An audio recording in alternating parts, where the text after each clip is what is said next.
సంవత్సరానికి 1 లక్ష కుటుంబాలు 2 లక్షల కుటుంబాలు బాగు చేసుకుంటూ పోవాలని 10 లక్షల రూపాయలు ఇచ్చుకుంటూ ఒక కుటుంబానికి దళిత బంధు కార్యక్రమాన్ని తీసుకున్నాం. ఈ రోజు కాంగ్రెస్ పార్టీ వాళ్ళు చెప్పినారు కేసీఆర్ 10 లక్షల రూపాయలు ఇస్తా ఉన్నాడు, మా ప్రభుత్వం వస్తే మేము 12 లక్షల రూపాయలు ఇస్తాం అని ఆనాడు వాళ్ళు మాయ మాటలు చెప్పినారు.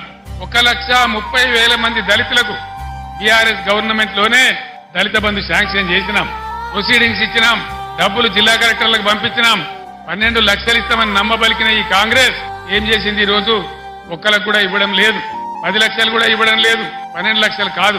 కలెక్టర్లకు వచ్చినటువంటి డబ్బులు అకౌంట్లన్నీ ఫ్రీజ్ చేసి ప్రభుత్వం వాళ్ళ డబ్బులు వాపసు తీసుకున్నది. నేను ఒక్కటే మాట మీకు మనవి చేస్తా ఉన్నా, దయచేసి దళిత సమాజంలో ఉండే మేధావులు, దళిత యువత మీరు తీవ్రంగా ఆలోచన చేయాలి. మౌనంగా ఉంటే మన సమస్యలు పరిష్కారం కావు. పోరాటం చేయకుండా ఇది రాదు. నేను ప్రభుత్వానికి కూడా హెచ్చరిక చేస్తా ఉన్నా, 1,30,000 మంది దళిత బిడ్డలను నేనే స్వయంగా